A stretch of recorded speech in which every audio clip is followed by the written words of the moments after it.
Telephone की घंटी बजते ही मेज के पीछे ऊंची नशिस्त की कुर्सी पर बैठे हुए कर्नल फरीदी ने हाथ बढ़ाकर रिसीवर उठा लिया। यस, कर्नल फरीदी ने अपने मखसूस लहजे में कहा। नंबर 11 बोल रहा हूँ बॉस। दूसरी तरफ से कर्नल फरीदी के असिस्टेंट की आवाज सुनाई दी। यस, क्या रिपोर्ट है? कर्नल फरीदी ने पूछा। मैंने उस पेशावर कातिल के बारे में मालूम कर लिया है जनाब, जिसने रूडी और माइकल को हलाक किया है। नंबर 11 ने कहा। गुड, कौन है वो, तफसील बताओ। कर्नल फरीदी ने कहा। मकामी आदमी है जनाब, उसका नाम बशारत है। वैसे यहाँ की जेर जमीन दुनिया में उसको मंकी भी कहते हैं। यहाँ के एक होटल सनलैंड में वो चीफ सुपरवाइजर है। नंबर 11 ने कहा। उसे अगवा कराकर पॉइंट 1 पर पहुंचा दो और फिर मुझे इत्तला दो। कर्नल फरीदी ने कहा और उसके साथ ही उसने रिसीवर रख दिया और सामने मेज पर रखे हुए नक्शे पर झुक गया। नक्शे पर जगह जगह सुर्ख दायरे लगे हुए थे। ये सुर्ख दायरे वो मकामात थे जहां कॉन्फ्रेंस में शरीक होने वाले ममालिक के वफूद को ठहराया जाना था, जबकि दरमियान में एक बड़ा दायरा था। ये कॉन्फ्रेंस हॉल था। कर्नल फरीदी वैसे तो इन सब जगहों को अच्छी तरह चेक कर चुका था और उन सब की हिफाजत के लिए उसने खुसूसी इकदाम भी कर लिए थे, लेकिन न जाने क्या बात थी कि वो ज़हनी तौर पर पूरी तरह मुतमईन न था। खास तौर पर वो इस इमारत की हिफाजत के बारे में बेहद गैर मुतमईन था जिसमें पाकिस्तानी वफद को ठहराया जाना था। उसने कई बार इंतहाई हसास आलात के जरिए उस इमारत की और उसके इर्द गिर्द के इलाके की तफसीली चेकिंग भी कर ली थी। फिर उस इमारत में कर्नल अब्दुल्ला और उसके ग्रुप की ड्यूटी थी और कर्नल फरीदी जानता था कि कर्नल अब्दुल्ला इन मामलात में बेहद समझदार है। इसके बावजूद उसका पूरी तरह इत्मीनान बहरहाल न हो रहा था। अब वो नक्शे को देखने के साथ साथ ये सोच रहा था कि हो सकता है कि रॉल्फ ग्रुप उस इमारत में कोई बम नस्ब करने की बजाय किसी दूसरी इमारत से उस पर कोई बम या मिसाइल न फायर कर दे। इसलिए वो इर्द गिर्द की इमारतों को चेक कर रहा था। फिर जिन जिन इमारतों को वो मशकूक समझता, हाथ में मौजूद पेंसिल से उन पर निशानात लगा देता। वो इस कार्रवाई में न जाने कितनी देर से मसरूफ था कि मेज पर रखे हुए फोन की घंटी एक बार फिर बज उठी। कर्नल फरीदी ने चौंक कर सर उठाया और फिर हाथ बढ़ाकर रिसीवर उठा लिया। यस, कर्नल फरीदी ने अपने मखसूस लहजे में कहा। नंबर 11 बोल रहा हूँ बॉस, आपके हुक्म की तामील हो चुकी है। दूसरी तरफ से कहा गया। ओके, कर्नल फरीदी ने कहा और रिसीवर रखकर उसने नक्शे को तय करके मेज की दराज में रखा और कुर्सी से उठकर बैरूनी दरवाजे की तरफ बढ़ गया। थोड़ी देर बाद उसकी कार एक रिहायशी इमारत के गेट पर पहुंच चुकी थी। उसने मखसूस अंदाज में 3 बार हॉर्न बजाया तो छोटा फाटक खुला और एक नौजवान बाहर आ गया, लेकिन कर्नल फरीदी को देखते ही वो बिजली की सी तेजी से वापस मुड़ा और फाटक के अंदर गायब हो गया। दूसरे लम्हे बड़ा फाटक खुल गया और कर्नल फरीदी कार अंदर ले गया। पोर्च में कार रोककर वो नीचे उतरा तो पोर्च में मौजूद एक आदमी आगे बढ़ा और उसने बड़े मुअत्तबाना अंदाज में कर्नल फरीदी को सलाम किया। कहाँ है वो मंकी? कर्नल फरीदी ने उस आदमी के सलाम का जवाब देते हुए कहा। तहखाने में है बॉस, उस आदमी ने मुअत्तबाना लहजे में जवाब दिया और कर्नल फरीदी सर हिलाता हुआ आगे बढ़ गया। वो आदमी उसके पीछे चल रहा था। उसे अगवा कराने में कोई प्रॉब्लम तो नहीं हुई? नंबर 11, कर्नल फरीदी ने मुड़े बगैर पूछा। नो बॉस, उसे एक बहाने से होटल से बाहर बुलाया गया और फिर सर पर चोट मारकर बेहोश करके कार में डाला गया और यहाँ ले आया गया। नंबर 11 ने जवाब दिया। कर्नल फरीदी ने कहा और सीढ़ियां उतरता हुआ वो तहखाने में दाखिल हो गया, जहाँ एक कुर्सी पर एक लंबे कद और सुडौल जिस्म का मकामी आदमी मौजूद था। उसके जिस्म को कुर्सी के साथ रस्सियों की मदद से बांधा गया था। उसकी गर्दन ढलकी हुई थी और सर पर कोमल सा उभरा हुआ सांप दिखाई दे रहा था। उस आदमी के जिस्म पर होटल यूनिफॉर्म थी और सीने पर चीफ सुपरवाइजर का बैज भी मौजूद था। इसे होश में ले आओ, कर्नल फरीदी ने सामने रखी हुई कुर्सी पर बैठते हुए कहा तो नंबर 11 उस आदमी की तरफ बढ़ा और उसने उस आदमी के चेहरे पर थप्पड़ मारने शुरू कर दिए। चंद थप्पड़ों के बाद वो आदमी कराहता हुआ होश में आ गया तो नंबर 11 पीछे हट गया। तुम्हारे पास खंजर तो होगा? कर्नल फरीदी ने नंबर 11 से मुखातिब होकर कहा। यस बॉस, नंबर 11 ने कहा और कोट की अंदरूनी तरफ बनी हुई एक मखसूस जेब से उसने एक लंबा लेकिन तेजदार खंजर खींचकर बाहर निकाल लिया। कौन हो तुम और मैं कहाँ हूँ? उस आदमी ने होश में आते ही हैरत भरे अंदाज में इधर उधर देखने के बाद सामने बैठे हुए कर्नल फरीदी से मुखातिब होकर कहा। तुम्हारा नाम बशारत है और जेर जमीन दुनिया में तुम्हें मंकी भी कहा जाता है और तुम पेशावर कातिल हो और तुमने कल एक होटल में मौजूद 2 एग्रीमियों को गोलियों से उड़ा दिया था। तुम्हें यह काम किसने दिया था? कर्नल फरीदी ने सरत लहजे में कहा। मैं तो सुपरवाइजर हूँ, मेरा क्या ताल्लुक किसी कत्ल से? बशारत ने बुरी तरह हकलाते हुए कहा। इसकी एक आंख निकाल दो। कर्नल फरीदी ने सर्द लहजे में कहा तो बशारत के साथ खड़े हुए नंबर 11 का हाथ बिजली की सी तेजी से घुमा और दूसरे लम्हे तहखाना बशारत के हलक से निकलने वाली खौफनाक चीख से गूंज उठा। उसकी एक आंख का ढीला कटकर बाहर जा गिरा था। वो चीखते हुए बुरी तरह दाएं बाएं सर मार रहा था और फिर उसकी गर्दन ढलक गई। वो बेहोश हो चुका था। होश में ले आओ, कर्नल फरीदी ने उसी तरह सर्द लहजे में कहा तो नंबर 11 ने दोबारा उसके गाल पर थप्पड़ मारने शुरू कर दिए, जिसके ऊपर की आंख सलामत थी। चंद लम्हों बाद बशारत चीखता हुआ दोबारा होश में आ गया। उसके मुंह से अब मुसलसल चीखें निकल रही थी। उसका चेहरा तकलीफ की शिद्दत से मसक हो रहा था। एकलौती आंख में सुर्खी आ गई थी।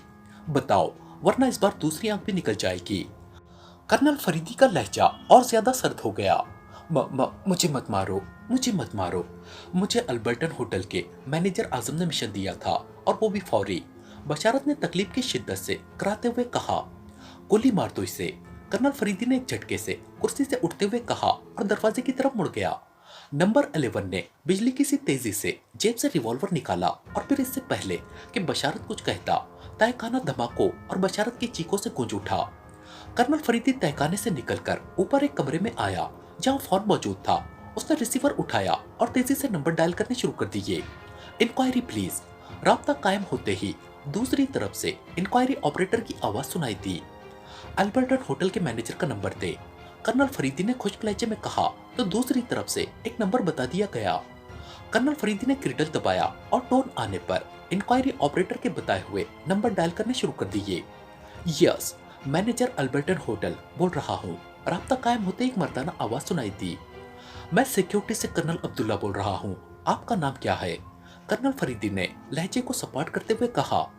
मेरा नाम आजम है जनाब। हुक्म फरमाइए जनाब, हम तो सिक्योरिटी वालों के खादिम हैं जनाब। दूसरी तरफ से बोलने वाले का लहजा यकलक मौतबाना हो गया। हमें रिपोर्ट मिली है कि आपके होटल में चंद गैर मुल्की ठहरे हुए हैं और आपने उनके बारे में सिक्योरिटी को कोई रिपोर्ट नहीं दी। कर्नल फरीदी का लहजा सख्त हो गया। सर, गैर मुल्की तो इस होटल में आते जाते रहते हैं, लेकिन हम तो बाकायदा रिपोर्ट देते रहते हैं जनाब। आप बेशक चेक कर सकते हैं। दूसरी तरफ से जवाब दिया गया। ओके, आप अपना रिकॉर्ड मंगवा कर रखे, मैं खुद आ रहा हूँ, कर्नल फरीदी ने कहा और उसके साथ ही उसने रिसीवर रख दिया और तेजी से कमरे से निकलकर बैरूनी बरामदे की तरफ बढ़ गया जहां नंबर 11 मौजूद था। कैप्टन हमीद के बारे में क्या रिपोर्ट है? कर्नल फरीदी ने पोर्च की तरफ बढ़ते हुए कहा। वो कैप्टन साइमा के साथ पहले एक आम से होटल की मालिका फरनाज से मिले और फिर वहां से वो अरब क्लब गए, जहां वो काफी देर तक उस क्लब के मालिक अरब के दफ्तर में रहे और अब एयरपोर्ट पर रिकॉर्ड चेक कर रहे हैं। उन्हें वहां किसी ऑस्टिन की तलाश है। नंबर 11 ने कर्नल फरीदी के पीछे चलते हुए मुअद्दिबाना लहजे में कहा। गुड, इसका मतलब है कि वो काम कर रहा है। ख्याल रखना, कैप्टन साइमा के साथ होने से वो ज्यादा जज्बाती भी हो सकता है। कर्नल फरीदी ने कार का दरवाजा खोलकर ड्राइविंग सीट पर बैठते हुए मुस्कुराकर कहा। यस सर, मैं समझता हूँ सर, नंबर 11 ने जवाब दिया। तो कर्नल फरीदी ने इस्बात में सर हिलाते हुए कार का दरवाजा बंद किया और कार को स्टार्ट करके बैक करके मोड़ा और फिर फाटक की तरफ ले गया। फाटक पर मौजूद नौजवान ने बिजली की सी तेजी से फाटक खोला और साथ ही सलाम भी किया। तो कर्नल फरीदी ने सर हिलाकर उसके सलाम का जवाब दिया और कार बाहर निकालकर साइड पर मोड़ी और आगे बढ़ गया। थोड़ी देर बाद उसकी कार अल्बर्टन होटल के कंपाउंड गेट में दाखिल हुई और पार्किंग में जाकर रुक गई। कर्नल फरीदी कार से उतरा, उसने कार लॉक की और फिर तेज तेज कदम उठाता मेन गेट की तरफ बढ़ गया। अंदर पहुंचकर उसने काउंटर पर जैसे ही सिक्योरिटी और कर्नल अब्दुल्ला का नाम लिया, उसे फौरन ही मैनेजर के दफ्तर तक पहुंचा दिया गया। शायद मैनेजर आजम ने पहले ही काउंटर पर हिदायत दे दी थी। आजम दुबला पतला सा नौजवान था, लेकिन उसके चेहरे से ही मालूम होता था कि वो खासा अय्यार और चालाक आदमी है। वो कर्नल फरीदी के अंदर दाखिल होते ही उठकर खड़ा हो चुका था। Colonel Abdullah from security, colonel Faridi ने अंदर दाखिल होते हुए कहा। यस सर, तशरीफ रखे सर, आप क्या पीना पसंद करेंगे सर? मैनेजर आजम ने बड़े खुशामदाना लहजे में कहा। बैठो और मुझे बताओ कि तुमने किसके कहने पर पेशावर कातिल बशारत उर्फ मंकी के जरिए 2 गैर मुल्कियों रॉडी और माइकल को हलाक कराया है? कर्नल फरीदी ने सर्द लहजे में कहा। तो आजम बेख्तियार उछल पड़ा। जी, क्या फरमाया आपने? मैं तो, आजम ने बौखलाए हुए लहजे में कहा। लेकिन इससे पहले कि उसका फिक्रा मुकम्मल होता, कर्नल फरीदी ने हाथ बढ़ाकर उसकी गर्दन पकड़ी और फिर उसका अंगूठा उसके नरके पर जम गया। बोलो, किसने कहा था तुमसे? बोलो वरना, कर्नल फरीदी ने गुर्राते हुए कहा। तो आजम का जिस्म ढीला पड़ गया, उसका चेहरा यकलक सियाह हो गया था। आंखें बाहर को निकल आई थी और मुंह खुल गया था। बोलो वरना, कर्नल फरीदी ने अंगूठे का दबाव कम करते हुए कहा तो आजम ने बेख्तियार लंबे लंबे सांस लेने शुरू कर दिए। आखिरी चांस दे रहा हूँ जिंदा रहने का, बोलो वरना, कर्नल फरीदी ने इंतहाई सख्त लहजे में कहा। सारकन ने जनाब, सारकन ने। आजम के हलक से मुसलसल यही अल्फाज निकलने लगे। कौन है सारकन, पूरी तफसील बताओ। कर्नल फरीदी ने उसे सोफे पर धकेलते हुए कहा। वो जनाब, वो एग्रीमी है, फर्स्ट राउंड शूटिंग क्लब का मालिक है जनाब। आजम ने दोनों हाथों से अपना गला मसलते हुए कहा। कहाँ है ये क्लब? कर्नल फरीदी ने जेब से साइलेंसर लगा रिवॉल्वर निकालते हुए कहा। आर्मर रोड पर जनाब, वो जेर जमीन दुनिया का मशहूर आदमी है जनाब। आजम ने जवाब देते हुए कहा। उसकी नजरें रिवॉल्वर पर जमी हुई थी और चेहरा जर्द पड़ गया था। कब से यहाँ रहता है वो? कर्नल फरीदी ने पूछा। वो तो तवील अरसे से यहाँ रहता है जनाब, आजम ने जवाब दिया। तो कर्नल फरीदी ने ट्रिगर दबा दिया। ट्रच की आवाज के साथ ही गोली ठीक आजम के दिल में उतर गई। उसके हलक से हल्की सी चीख निकली और वो पहलू के बल सोफे पर गिरा और फिर औंधे मुंह फर्श पर जा गिरा। कर्नल फरीदी ने रिवॉल्वर जेब में रखा और दरवाजे की तरफ मुड़ गया। थोड़ी देर बाद उसकी कार अल्बर्टन होटल से निकलकर आर्मर रोड की तरफ बढ़ी चली जा रही थी। आर्मर रोड पर फर्स्ट राउंड शूटिंग क्लब का उसे जल्दी पता चल गया। दरमियानी दर्जे की इमारत थी, उस पर बोर्ड भी लगा हुआ था। फाटक खुला हुआ था, इसलिए कर्नल फरीदी कार अंदर ले गया। चंद कारें एक साइड पर मौजूद थी। उनके साथ ही जाकर कर्नल फरीदी ने भी कार रोक दी और फिर दरवाजा खोलकर वो नीचे उतरा और मेन गेट की तरफ बढ़ गया। दरवाजे पर एक दरबार मौजूद था। उसने कर्नल फरीदी को देखकर बड़े मुअद्दबाना अंदाज में सलाम किया और दरवाजा खोल दिया। कर्नल फरीदी सर हिलाता हुआ अंदर दाखिल हो गया। ये एक राहदारी थी जिसके आखिर में एक बड़ा दरवाजा था जिस पर शूटिंग हॉल के अल्फाज लिखे हुए थे। दरवाजा बंद था, जबकि उसकी साइड पर एक और दरवाजा नजर आ रहा था जिसके बाहर सारकन का नाम लिखा हुआ था। ये दरवाजा भी बंद था। उसके बाहर एक दरबार मौजूद था जो स्टूल पर बैठा हुआ था। उसके जिस्म पर बाकायदा यूनिफॉर्म थी। सारकन अंदर है, कर्नल फरीदी ने दरवाजे के सामने रुकते हुए उस दरबान से कहा तो वह झटके से उठ खड़ा हुआ और उसने बड़े मुअद्दबाना अंदाज में सलाम किया। जी जनाब, बड़े साहब अंदर हैं, दरबान ने मुअद्दबाना अंदाज में कहा और उसके साथ ही उसने हाथ बढ़ाकर दरवाजा खोल दिया। ये शायद कर्नल फरीदी की वजाहत और दबदबे की वजह थी कि उसे देखते ही लोगों के हाथ बेख्तियार सलाम के लिए उठ जाते थे। कर्नल फरीदी अंदर दाखिल हुआ तो ये एक बड़ा कमरा था जिसमें सोफे और मेजें रखी हुई थी। एक कोने में काउंटर था जिसके पीछे एक खूबसूरत मकामी लड़की मौजूद थी। काउंटर के साथ एक दरवाजा था जिस पर सारकन की नेम प्लेट मौजूद थी। कमरे में कोई दूसरा आदमी मौजूद न था। कर्नल फरीदी को अंदर आते देखकर लड़की चौंक कर देखने लगी। सारकन अंदर मौजूद है, कर्नल फरीदी ने काउंटर के करीब पहुंचकर कहा। यस सर, क्या नाम बताऊं सर? लड़की ने मुअद्दबाना लहजे में कहा, लेकिन कर्नल फरीदी उसे कोई जवाब दिए बगैर बंद दरवाजे को धकेलता हुआ अंदर दाखिल हो गया। ये एक दफ्तर के अंदाज में सजा हुआ कमरा था। बड़ी सी मेज के पीछे एक उद्दड़ उमर एग्रीमी बैठा हुआ था। उसने रिसीवर कान से लगाया हुआ था और बातों में मसरूफ था। कर्नल फरीदी को अंदर आता देखकर वो बुरी तरह चौंका और फिर उसने एक झटके से रिसीवर रखा और उठ खड़ा हुआ। आप कौन हैं और इस तरह बगैर? उसने खड़े होकर कदरे हैरत भरे लहजे में कहा। मेरा ताल्लुक सिक्योरिटी से है और मेरा नाम कर्नल अब्दुल्ला है, कर्नल फरीदी ने सर्द लहजे में कहा। ओ अच्छा आप, ओ ठीक है। सिक्योरिटी का नाम सुनते ही उस उद्दड़ उमर एग्रीमी का लहजा यकत बदल गया।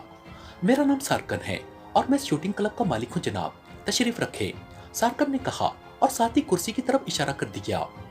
तुमने अल्बर्टन होटल के मैनेजर आजम को कहकर एक पेशावर कातिल के जरिए रूडी और जॉन माइकल को कत्ल कराया है। किसके कहने पर यह सब कुछ हुआ? कर्नल फरीदी ने खुश्क लहजे में कहा तो सारकन बेख्तियार उछल पड़ा। उसके चेहरे पर एक लम्हे के लिए इंतहाई हैरत और ताज्जुब के तासुरात नमूदार हुए, लेकिन दूसरे लम्हे वो अपने आप को संभाल लेने में कामयाब हो गया। क्या मतलब? मैंने, सारकन ने कहना शुरू किया, लेकिन इससे पहले कि उसका फिक्रा मुकम्मल होता, कर्नल फरीदी का बाजू घुमा और सारकन चीखता हुआ उछलकर 2 फीट दूर जा गिरा। फिर इससे पहले कि वो उठता, कर्नल फरीदी ने बिजली की सी तेजी से झुककर उसे गले से पकड़ा और उसके साथ ही सारकन का जिस्म इस तरह हवा में उड़ता चला गया जैसे सारकन इंसान की बजाय कोई गुब्बारा हो जिसका कोई वजन ही ना हो। कर्नल फरीदी का अंगूठा उसके नरके पर था और हवा में लटका हुआ सारकन का तड़पता हुआ जिस्म एक लम्हे बाद ही बेजान होकर ढीला पड़ गया तो कर्नल फरीदी ने उसे सामने वाले सोफे पर पटक दिया। उसके साथ ही उसने जेब से साइलेंसर लगा रिवॉल्वर निकाला और उसकी नाल का रुख सार्कन की तरफ कर दिया। बोलो वरना। कर्नल फरीदी का लहजा इस कदर सर्द था कि सार्कन का मशकशुदा चेहरा बावजूद टमाटर की तरह सुर्ख होते होते पलक झपकने में जर्द पड़ गया। जॉर्ज, जॉर्ज के उसके मुंह से लाशौरी तौर पर अल्फाज निकल गए। कौन जॉर्ज? पूरी तफसील बताओ वरना। कर्नल फरीदी ने और ज्यादा सर्द लहजे में कहा। एग्रीमी है, बहुत बड़ी पार्टी है, थर्ड वे कॉलोनी में रहता है, असले का बहुत बड़ा स्मगलर है। सार्कन ने कहा। कोठी नंबर बताओ और उसका फोन नंबर भी, तुम्हें जिंदा छोड़ा जा सकता है वरना। कर्नल फरीदी ने गुर्राते हुए कहा। मुझे मत मारे, मैंने तो रकम लेकर ये काम कराया है। हलाक होने वाले जॉर्ज के साथी थे, लेकिन उन्होंने जॉर्ज से बगावत की थी, इसलिए जॉर्ज उन्हें फौरी तौर पर हलाक कराना चाहता था।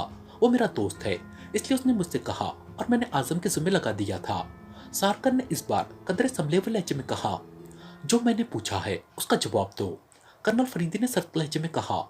कोठी नंबर 88 है, सार्कन ने जवाब दिया और साथ ही उसने फोन नंबर भी बता दिया। ओके, उठो और उस जॉर्ज को फोन करके उसे बताओ कि तुम्हें खुफिया इत्तला मिली है कि सिक्योरिटी वालों को ये खबर मिल गई है कि उन दोनों हलाक होने वालों का ताल्लुक तुमसे है और वो तुमसे पूछ-गुछ कर सकते हैं। तुमने उसे कहना है कि तुम्हारा नाम दरमियान में ना आने पाए। कर्नल फरीदी ने कहा। ठीक है, मैं बात करता हूँ। सार्कन ने इस बात में सर हिलाते हुए कहा और फिर आगे बढ़कर उसने मेज पर रखे हुए फोन का रिसीवर उठा लिया और फिर उसके नीचे लगा हुआ बटन प्रेस करके उसे डायरेक्ट कर दिया। लाउडर भी ऑन कर दो, कर्नल फरीदी ने, जो उसके हुक्म में मौजूद था, कहा तो सार्कन ने लाउडर का बटन ऑन कर दिया और फिर नंबर डायल करने शुरू कर दिए। यस, राब्ता कायम होते ही दूसरी तरफ से एक आवाज सुनाई दी। सार्कन बोल रहा हूँ शूटिंग क्लब से, जॉर्ज से बात कराओ। सार्कन ने कहा। यस सर, होल्ड ऑन करें। दूसरी तरफ से कहा गया। हेलो, जॉर्ज बोल रहा हूँ। चंद लम्हों बाद एक भारी सी आवाज सुनाई दी। लहजा एग्रीमियन था। सार्कन बोल रहा हूँ जॉर्ज। सार्कन ने कहा। हाँ, क्या बात है? जॉर्ज ने कहा। मुझे अभी अभी एक खुफिया इत्तला मिली है कि तुमने जिन 2 एग्रीमीज को होटल में गोली मरवाई थी, उनके बारे में सिक्योरिटी वालों को ये इत्तला मिल चुकी है कि वो तुम्हारे साथी थे और अब सिक्योरिटी वाले तुमसे उन दोनों के बारे में पूछ-गुछ करेंगे। सार्कन ने कहा। ये कैसे हो सकता है कि उन्हें ये इत्तला मिले? जॉर्ज के लहजे में इंतहाई हैरत थी। सिक्योरिटी ऑफिस में मेरा एक इंतहाई बाएतमाद मुखबिर है, उसने बताया है। सार्कन ने कहा। तुमने अच्छा किया कि मुझे इत्तला कर दी, अब मैं उन्हें खुद ही डील कर लूंगा। दूसरी तरफ से कहा गया। मैंने इसलिए फोन किया है कि मेरा नाम दरमियान में ना आए, वरना ये सिक्योरिटी वाले तो कहर बनकर मुझ पर टूट पड़ेंगे। सार्कन ने खौफजदा लहजे में कहा। अरे नहीं सार्कन, ऐसा मुमकिन ही नहीं है, तुम कतई बेफिक्र रहो। जॉर्ज ने जवाब दिया। शुक्रिया, सार्कन ने कहा और रिसीवर रख दिया। गुड, तुमने हुक्म की तामील की है, इसलिए तुम्हें जिंदा छोड़ा जा सकता है, लेकिन तुम्हें मेरे साथ सिक्योरिटी ऑफिस जाना होगा, कर्नल फरीदी ने कहा। ठीक है, मैं तैयार हूँ जनाब, सार्कन ने इत्मीनान भरे लहजे में कहा, क्योंकि उसके सिक्योरिटी ऑफिस में खासे दोस्त मौजूद थे। तो आओ, कर्नल फरीदी ने कहा और दरवाजे की तरफ मुड़ा, लेकिन दूसरे लम्हे वो बिजली की सी तेजी से उछलकर एक तरफ हटा और उसके साथ ही धमाके के साथ गोली उसके बाजू के करीब से निकलकर दरवाजे पर जा लगी। लेकिन उसके साथ ही कर्नल फरीदी का हाथ घुमा और ट्रच ट्रच की आवाज के साथ ही सार्कन चीखता हुआ नीचे गिरा। सार्कन के हाथ में पिस्टल था जो उसके हाथ से निकलकर दूर जा गिरा था। उसने अचानक कर्नल फरीदी पर फायर कर दिया था, लेकिन कर्नल फरीदी पहले से ही उसकी तरफ से ऐसे ही किसी रद्देमल का मुंतजिर था, इसलिए वो पूरी तरह चौकन्ना था। उसी लम्हे दरवाजा एक धमाके से खुला और वो लड़की अंदर दाखिल हुई, लेकिन उसी लम्हे कर्नल फरीदी ने ट्रिगर दबा दिया और एक बार फिर ट्रच की आवाज के साथ ही लड़की चीखती हुई उछली और फिर नीचे गिरकर बुरी तरह हाथ पैर मारने लगी, लेकिन चंद लम्हों बाद ही वो साकित हो गई। वेरी सॉरी लड़की, तुम्हारी मौत जरूरी थी, वरना सार्कन का कत्ल फौरी तौर पर ओपन हो जाता और इस तरह जॉर्ज गायब हो सकता था। कर्नल फरीदी ने अफसोस भरे लहजे में कहा और फिर तेजी से दरवाजे की तरफ बढ़ गया। थोड़ी देर बाद उसकी कार क्लब से निकलकर एक बार फिर सड़क पर दौड़ रही थी। थोड़ा आगे जाने के बाद उसने कार एक पब्लिक फोन बूथ के करीब ले जाकर रोक दी। कार से उतरकर वो फोन बूथ में दाखिल हुआ। यह मिरास्क में मुल्क के अंदर कॉल हुकूमत की तरफ से मुफ्त थी, इसलिए यहाँ फोन में सिक्के न डालने पड़ते थे। कर्नल फरीदी ने रिसीवर उठाया और तेजी से नंबर डायल करने शुरू कर दिए। यस, चंद लम्हों बाद नंबर 11 की आवाज सुनाई दी। हार्ड स्टोन, कर्नल फरीदी ने सरद लहजे में कहा। यस सर, दूसरी तरफ से मुअत्तबाना लहजे में कहा गया। एक पता नोट करो, कर्नल फरीदी ने कहा और उसके साथ ही उसने जॉर्ज का पता बता दिया। यस सर, दूसरी तरफ से कहा गया। इस कोठी में एक आदमी जॉर्ज मौजूद है जिसका ताल्लुक रॉब ग्रुप से है। तुम अपने साथियों समेत फौरी तौर पर वहां पहुंचो और उस कोठी के अंदर बेहोश करने वाले कैप्सूल फायर कर दो। मैं उस जॉर्ज को हर सूरत में जिंदा पकड़ना चाहता हूँ। कर्नल फरीदी ने कहा। Yes sir. दूसरी तरफ से नंबर 11 ने कहा, मैं भी वहीं जा रहा हूँ, लेकिन मेरे पास चूंकि सिक्योरिटी वालों की कार है, इसलिए मैं कॉलोनी के शुरू में ही रुक जाऊंगा। तुम कार्रवाई करने के बाद ट्रांसमीटर पर मुझे कॉल कर सकते हो। कर्नल फरीदी ने कहा। यस सर, नंबर 11 ने कहा, और कर्नल फरीदी ने रिसीवर रखा और फोन बूथ से बाहर आकर दोबारा अपनी कार में बैठ गया। चंद लम्हों बाद उसकी कार कॉलोनी की तरफ बढ़ी चली जा रही थी। मखसूस अंदाज की बनी हुई एक लॉन्च इंतहाई तेज रफ्तार दरिया में तेजी से आगे बढ़ी चली जा रही थी। उस लॉन्च की बनावट गोल थी। उसके बाहर और नीचे ऐसा मटेरियल लगा हुआ था जिस पर पत्थरों से टकराने के बावजूद खराश तक न आती थी। उसे आगे बढ़ाने के लिए उस पर एक खुसूसी किस्म का छोटा सा तिकोनी मस्तूल भी बना हुआ था ताकि उस गोल लॉन्च का रुख एडजस्ट किया जा सके। उसके अंदर इंतहाई ताकतवर इंजन लगे हुए थे। लॉन्च चारों तरफ से खासी ऊंची थी, लेकिन उसके अंदर चारों तरफ बड़े बड़े सुराख मौजूद थे जिनमें से हवा क्रॉस हो जाती थी। इस तरह ये लॉन्च महफूज भी थी और इस किस्म के खौफनाक दरिया में उसे आसानी से और महफूज अंदाज में चलाया जा सकता था। जिस किसी ने ये आइडिया सोचा था वो वाकई इंतहाई ज़हीन था। ये लॉन्च उन्होंने सार्जर से हासिल कर ली थी। टैड ने उसे फोन कर दिया था और उसके फोन करने पर सार्जर ने उसे बताया था कि एक लॉन्च तो सही हालत में है जबकि दूसरी में खराबी है, इसलिए एक लॉन्च वो दे सकता है। फिर इमरान उस टैगी से भी मिलने गया और वहां से उसने अपने मतलब की मालूमात भी हासिल कर ली थी।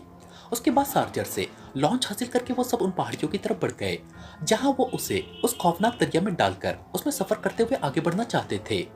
टैड और उसकी औरत रूबी का खात्मा इमरान ने कर दिया था ताकि वो किसी तरह भी उसके बारे में इत्तला हेडक्वार्टर को न पहुंचा सके, जबकि सार्जर और टैगी दोनों उनकी असलियत न जानते थे, इसलिए इमरान ने उन्हें जिंदा छोड़ दिया था। टैगी से उसे फ्रीक्वेंसी के बारे में तो कुछ इल्म न हो सका था, लेकिन रास्ते में मौजूद चेक पोस्ट और वहां मौजूद अफराद और इंतजामात के सिलसिले में पूरी तफसील मिल गई थी और वो सब इस बड़ी लॉन्च में मौजूद थे और लॉन्च खासी तेज रफ्तारी से उस खौफनाक दरिया में उछलती कूदती और साइडों में लहराती हुई और दरिया में मौजूद पत्थरों से टकराती हुई आगे बढ़ी चली जा रही थी। इमरान ने खुद उसका कंट्रोल संभाल रखा था। सलागा भी उनके साथ था। तनवीर, सफदर और सिद्दीकी तीनों भी लॉन्च में मौजूद थे। मेरा ख्याल है इमरान साहब कि पहली चेक पोस्ट करीब आने वाली है, अचानक सिद्दीकी ने कहा। हाँ, इमरान ने जवाब दिया और फिर खामोशी तारी हो गई। थोड़ी देर बाद दूर से एक मोड़ नजर आने लगा तो इमरान ने लॉन्च को रोकना शुरू कर दिया। थोड़ी देर बाद ये मखसूस लॉन्च एक साइड पर होकर एक भारी चट्टान के करीब पहुंची तो सलागर ने मखसूस अंदाज का मजबूत रस्सियों का जाल चट्टान पर फेंका और दूसरे लम्हे लॉन्च उस जाल के साथ बंदी होने की वजह से रुक गई। तुम सब लॉन्च में रहोगे, मैं और तनवीर आगे जाएंगे, इमरान ने कहा और सबने इस बात में सर हिला दिए।